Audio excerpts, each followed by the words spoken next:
you know, and then I'm just, I was furious, and then I just kind of said, I can't be furious because, like you said, some people just love to be manipulated. Yeah. So anything will sell. Like there was another pastor in South Africa. He was even on that Reggie Yates documentary where he was getting people to drink petrol. Yeah. And it's like people are taking to this. And I've learned that no one. But you got to remember as well, when it comes to, and I can only speak on Christianity because that's the one I know most about. It's like it leads with fear. In churches, in religions, they lead with fear. Right. It's like, if you do this, you're going to go to hell. Right. If you do this, you're a bad person. And it leads with that, which deters a lot of people from actually turning to Christianity. But again, the problem is that these same people are not opening up their Bibles or reading up or doing the work for themselves. So they're buying into whatever's said. And I find churches, not all churches, definitely not all, but that's the notion that people have. Hence why people sometimes are scared to go to church, because it's like, oh, I'm going to be judged, you know? I know people who have kids, for example, and they're not married, but they're with their partner, and they're like, I don't want to go to church because I don't want to get asked questions about when we're going to get married, because it's not something we necessarily have reached a point of wanting to do. Or people who have gone to churches where you get kicked out of church. if you're found to do anything that they deem against what you should be doing, or they deem unholy, you will get kicked out of the church. No, I don't. Yeah, so it's like it's the aspect of control, like you said, it's there, innit? And the fear is the main thing. I was telling my dad during this whole COVID thing, I said, "Rah, why ain't your church open?" You know, obviously, me and my dad had these conversations all the time. He's a fully fledged, you know, devout Christian. But I said to him, "Why ain't your church open?" You know, the government. I said, "So hold on, if being a Christian means you should have faith in God, can God heal you from COVID?" He said, "Yeah." I said, "So why are you closing your church then?" You know what's there? And I said to him, "Can you now understand where I'm coming from? Your actual God is fear, because the same people or the institute that created your religious understanding and outlining of the you know, the Bible have now used that, or have basically took that into their own hands. So now what we're seeing is, or I should say, it's actually constructed from their ideology. So now when they say something, it happens. All churches, all mosques, all religious places closed throughout March for 3 weeks. Why is that? If you guys have faith in your God. And again... Yeah, but that's, in their defense, that's not something they had control over, though. As in, it was a legal requirement to close. Right. If they opened, they would be breaking the law. And that's where the true power is. Why is it that with the book or religious institutes, it's interpretation to the reader, but to the real law, it's law? Like, you're not coming out and saying to the NHS, you know what, basically I'm Christian, so I'm going to go to church and whatnot. Like you said, you'll get arrested. So how has it served us in that sense? It's just basically made us stagnant.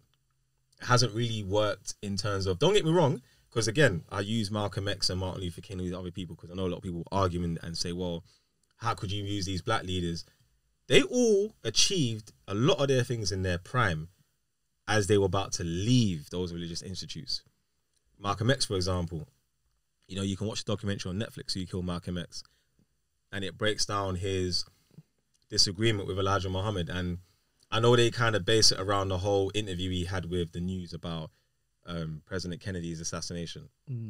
And, you know, him saying, I think Elijah Muhammad said to him, look, do not talk about the assassination on TV. Yeah. Because if you do that, like, and a lot of people kind of like, raw, like, you know, cool. That's what, you know, Elijah Muhammad said, we've got to listen. Malcolm X is like, yeah, why not though? Because obviously I'm out here in Harlem, you know, alongside Bumpy Johnson and these people trying to restore, you know, the community how it was before. Because again, there was black economics going on in Harlem back in the early 40s. We had our own shops, we had our own systems in there because again, segregation and what and so on and so forth. But he was like, bro, like why? And again, when you watch the documentary, they say that look, the Nation of Islam at the time was making quite a lot of money. You know, they had certain things patterned. They were comfortable. So they didn't want no one to come out and erupt that. And then he turned around to Malcolm X, and I don't know if it's his own words. I think it's more basically Elijah Muhammad has been doing what he was doing for a long time. He knows how to work the system and play the game. And he understood that by saying something negative about such a big key figure, Kennedy, who was seen as supporting a lot of the civil black people and whatever, is not going to rub off well. So it's more just understanding people, nature, and he, like they said it, Elijah Muhammad was very charismatic. He knew how to talk to people, whatever. And Malcolm X, he was just more just unapologetic. He said it how it is, what he was feeling, what it was, and those were just the differences of the two characters in that sense. But then, do you feel like that? Cool, I get that. But then, do you feel, because what happened after that was when he did say, and all he said was obviously, you know, the news report was very smart. He asked him a very simple question, but it was triggering, and he sat around and said, what do you think about the President Kennedy assassination and whatever? He said, well, chickens come home to roost. I loved it. I loved that comment. I was like, yeah. You know what's there? Like, and for me, that was so powerful, because what my man's basically said is that, look, this is how we see it. Every black person saw it that way, no matter what they want to say and how they want to defend it, how they didn't. They all saw it that way. Now, cool, we could say Kennedy was for us, and he probably was. That's hence the reason why he got killed and whatnot. But essentially, what happened after that now was there's now a divide. Yeah. So maybe Elijah Muhammad, instead of him saying, "Right, you know what, come on board and let's have a conversation," automatically he was banned from speaking for a certain amount of days. Now there was a build up to that, yes, and the build up from what you can see in the documentary was obviously Malcolm was getting that favorism and whatnot inside the community. So they even quoted it in that interview as well with Dr. Umar today. They said one of the 48 laws of power is that don't outshine the master. Yeah. So again, we're now going back to the same controlling aspect state of outshining the master. I mean, if I'm raising someone like Malcolm X, I don't understand why that shouldn't be an issue if I'm trying to raise him to be better than me. But when you start to look at the impact it's had in our community now, like you said, people will go out there and do sin's not even, I don't think sin's even the right word for some of the madness that I see people do nowadays. And then go to church on Sunday and not only ask for their forgiveness, but bring it in to the church. Same thing with the mosque. There's racism in the religion, as we know already. You know, so I think the issue is as well as people holding themselves accountable. And that's why when I say, because I think my biggest thing first is if you are in a religion, read the source of your religion, like read where everything is coming from so you understand it for yourself. And I think that's to me is most important for you to really understand what you're saying, you're into, or what you believe in and what you go by, because in that way it's harder for people to fool you. Yes, you're going to have your own interpretation which could differ to the next person, but at least you have that understanding for yourself, right? I think the second thing is that what I find, sorry, repeat the point that you made because I completely forgot what I was saying. What was I talking about? Basically just the whole, I was going to say, I do have an issue with interpretation though. what in terms of someone interpreting For themselves. Yeah, and then there's so many elements of interpretation. There's the languages used for the religion. So there's certain words that you won't find in other languages, and then another one has to personally think of what that could mean, and then that's used. Just simple things like resurrection. There isn't a Hebrew word for resurrection. It's resuscitate or something like that. Right. And apparently that didn't come into the Bible a good 2 years, 100 years after the Bible was done. The word letter J was only invented in the 16th century. Yeah, exactly. So Jesus was actually Yeshua. So just so many things in terms of what you could be even reading now is completely different But this to is what was originally done. People doing the work. That's part of your job, is to go back and find this stuff out. Like really understand what you're saying, you're standing for. Understand what you're saying you're a part of. And I think that's where, because a lot of people won't do it, and I think you see it in all areas of life. You go to a business and you have the people that are just here to get paid and go home. They could not tell you nothing about past what they do on a day-to-day in their own company. And so I think you get that in all aspects of life. And then with getting people that are like that, you get the people that are like, well, I'm going to take advantage and exploit the fact that you ain't going to look no deeper, or you're not going to look further into things, which is why the government consistently will bump people in certain areas, because people don't know what their rights are. Where you see it with police and people are saying, you know, if you knew what your rights were, you would know when you're being violated. And this is, for example, with the traffic stops that are happening in America, and even traffic stops here in the UK. People don't know what their rights are, so they're kind of just left listening to the person that they believe is in a power position. Then do you think that is insidious in nature, the fact that that can happen? Did you get what I mean? My view is everyone can't be a leader and everyone Yeah. can't be on top. Yeah, but then Do you get what I mean? but then You've got people at the top knowing full well that this can be manipulated and is being manipulated. 100%, And there are loads of people that will fall victim to this. Yeah. But then do you feel, looking at our old school systems, do you feel, and a lot of people cuss and say, oh, I was going back to the old school. Well, you're only going to know what to deal with in the future when you understand where you've come from. So I feel like our traditions, like when I was reading up about ancient Kemet, about their systems, and they never had no awards or ceremonies of appraisal because they believed every person was equal. So if I want to be a priest, I couldn't graduate until I was 40 years old because they only believed at that certain age where you would have reached a sense of maturity, which kind of makes sense because and we're going to get into disciplines in a minute with this whole conversation because I feel that's very important. When you get to your 40s now, I mean, most people, hopefully, there's some people that still haven't figured it out, but, you know, that's them. But when you get to that age, you kind of know what you are going to do, what you want to do. You've already started it prior then, or you've either had kids or family, but there's more of an understanding. Where there's more of an understanding, there's more of a calculated decision. So hence why I would agree we're going to get into politics in a bit. But while I agree with obviously having, you know, a mature person in power, I also believe there has to be some aspect of youth in between as well, because when you're a youth, you're more driven. When you're old and you're in your 70s, you're more compliant. Because, yeah, it depends, but unless your dad's, you know, someone like, you know, Thor or Leonidas or something like that or whatever, you know, I'm using these examples, but I'm just saying, like, you find that more times when you get older, you get more compliant. So it's easier to manipulate that situation, which is now...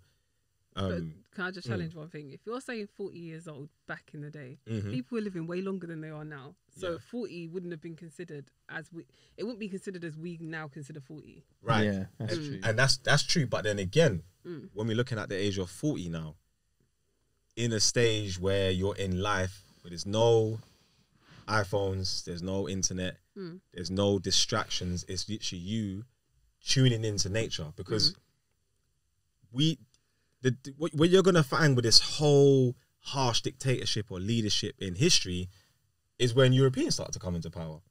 You know, obviously we had kings and we had queens and whatnot, but there was system-based methods that always kept people at an equal state. You see where I'm coming from? So when it came to, again, learning and whatnot, when it came to, even in Africa, if you look at it right now, for example, a 3-year-old or a 4-year-old essentially could take himself to school and come home. Now, some people may argue and say, well, that's just because of survival. They have to.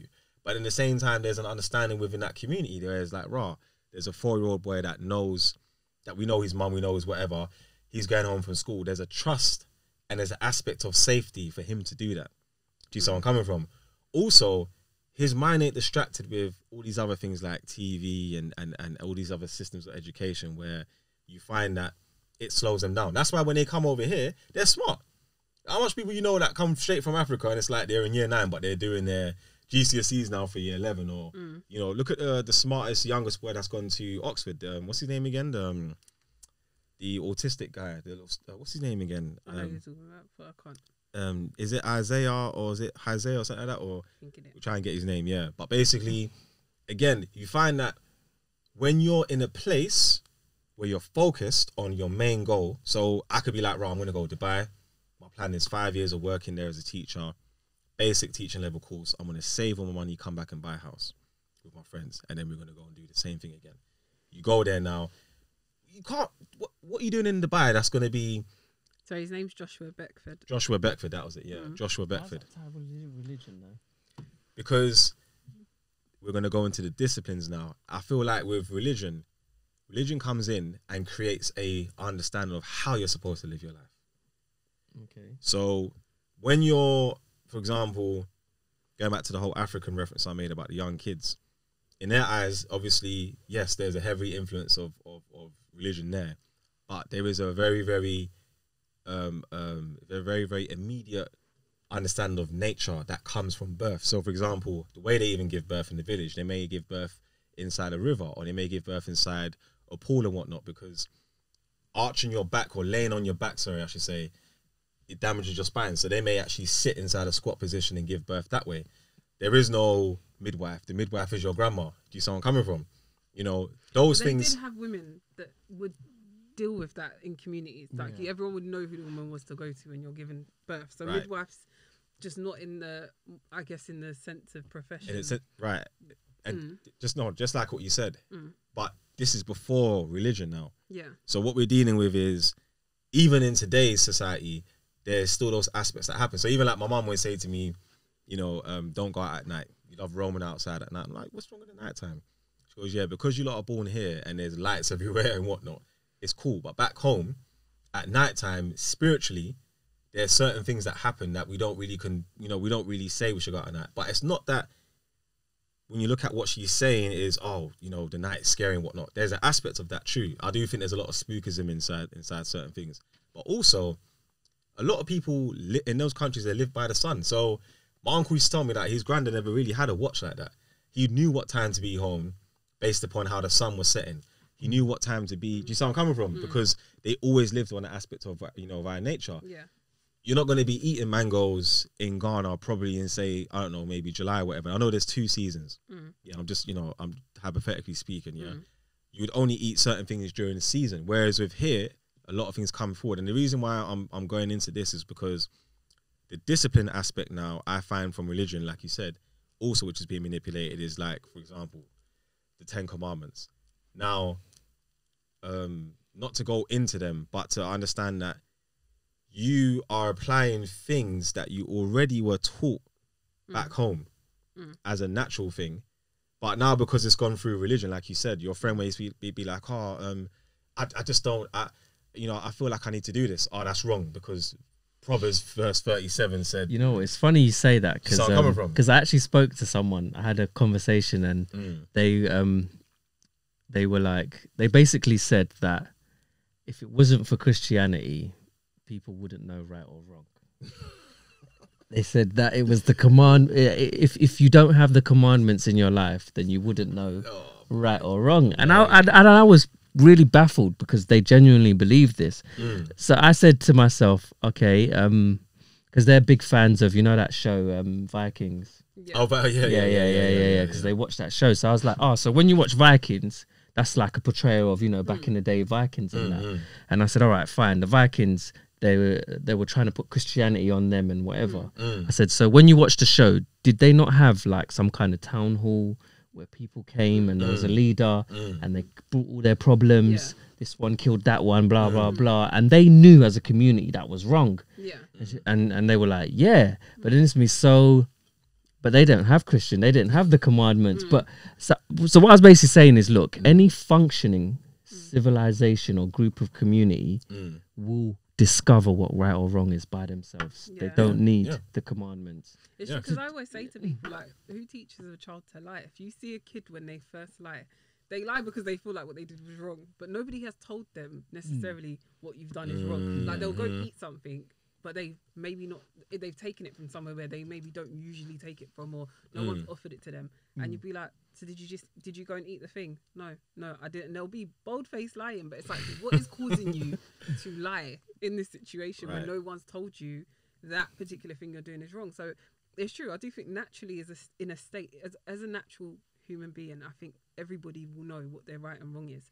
It's just that everyone's limits differ. And I feel like that's where, I think what we're kind of leaving as a bit of a blind spot here is, there are religions that believe in evil things and promote that. So I think we've spoken a lot about being good and doing good, but there's actual religions, like the religion of, I don't even know what they're called, but they say they worship the Antichrist, Church of Satan. Yeah, there's all sorts of different religions, and like the Scientology. Yeah. So it's like there's a variety out there, and it really is just about what people choose to believe in and how they then choose to live their lives by those particular beliefs.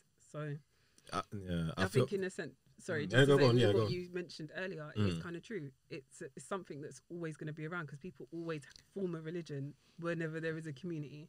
Yeah. Now, it's funny you say the right and wrong thing because I've had a big discussion on that on my podcast, and I genuinely don't think that right and wrong is something people learn naturally. And the reason why I say that is because it comes to the whole subjective. Understand? So what's right to you isn't right to me. Like the example you gave of the child, I don't think the child necessarily thought it was wrong. They just thought that the parent didn't like that. If you get what I mean. Okay. So why did you eat that thing? I didn't, and they're lying only because they know that their parent didn't like them doing it, not that it's wrong to eat it. If you get what I mean, because if they thought it was wrong to eat it, it's more it harmed me. Like by eating it, I think so that's wrong. If you get what I mean. So I think understanding right or wrong is a touchy area, but I feel any functioning society naturally to progress, they will establish rules in terms of what's right and wrong amongst them as objective kind of governance. I just think that's your consciousness, really. That's your, because when I look at Andaman Island, for example, or say Sentinel Island, just above India, they've been there for what, 60,000 years. These are Africans that have migrated, you know, Dravidians or different types of, you know, we don't know exactly if they're Dravidians, but I'm assuming so. And they've migrated there. Look at the brother that came there a few years ago with the Bible. He tried to go there and teach them Christianity. They just pushed a spear right through my man's chest. Because in their head, they're like, we've seen what you guys have done with that book. And you know what? This is how peak it is. That was 2017, I think that happened. In the 21st century, my man still feels he can go there with a book that has shown to like we think, oh, they don't know what's going on in the world. They probably know everything what's going on. You know what's there, fam? If you look at a man like Graham Hancock, very, very good historian and you know, researcher into ancient civilizations, and he would tell you, he was like, you know, if you look at ancient civilizations in, you know, in ancient like Mexico and Brazil and whatnot, in the Amazon rainforest, like he was saying that they've got these machines that have done scans over the ground, and you can see that there's like cities underneath the ground. Like we're talking, imagine there's a city underneath London, twice as big as London. To someone coming from, and these people lived, they grew, they you know, one of the guys was saying that when he went to try and visit some of these ancient, you know, these civilizations there's obviously tribes that live in the forest that, and he said, oh, when he went to go see some of these tribes, like, oh, a lot of them are living with like, you know, fungi all over their feet and whatnot. They've got all these different infections, and he was like, we tried to give them medicine and whatnot, and it helped, but you know, and he used to ask them, why can't you guys try and heal yourself? He said, well, that's the way of nature. It's the way of, if I'm going to get this and I'm still living, then it must not be a bad thing. And I sat back and I said to myself, you know what? Really and truly, we got to start thinking about to ourselves, like, raw, like, what are we really trying to do here? Like, we've, you know, bringing it back to the whole question, you know, we're praying, we're you know, not myself personally, but a lot of people are dedicating themselves to this whole movement of religion, and everyone's got their own separate factor. But what are we really doing collectively as black people to do it? And that's why I saw it on your podcast, London Perspective. My man, South African entrepreneur. Yeah. What's his name again? I want to try and get his name as well. But basically, he was talking about black people not being ready for freedom. Yeah, he's talking about mindset. And it's true. You know, when he was saying what he was saying, at first I thought, what's this guy talking about? And then again, you see that emotional trigger. Yeah. You know, because I'm there thinking, I can't believe what you're saying to be true. And I sat back because my understanding said to me, well, let me see what he's got to say, because he's a black man. If it was a white man saying it, I may have probably listened, I may have not, it depends. But when he broke it down, I sat down and said to myself, for real, if you're going to be going to your church and your pastor telling you to drink diesel because diesel's going to cleanse you from your sins, or another pastor trying to fly away from his congregation saying, I'm going to fly away to heaven, and the congregation like, oh, no, don't leave me. I'm like, what do you mean? This guy's not going anywhere. He's, you know what's there? Like, if you're still going to stay, you're never going to fix yourself. And you're never going to come out of the situations you've come out of, because you're going to consistently want dependency. Yeah. And that's what I believe religion has done. I feel like it's just... But again, I think it's as well, it's the fact that we're dealing with trauma. When you think about those rural places in Africa where it's happening, it's not happening bang in the cities where everyone's on it like, yeah, this is what we believe. It's happening in the more isolated areas.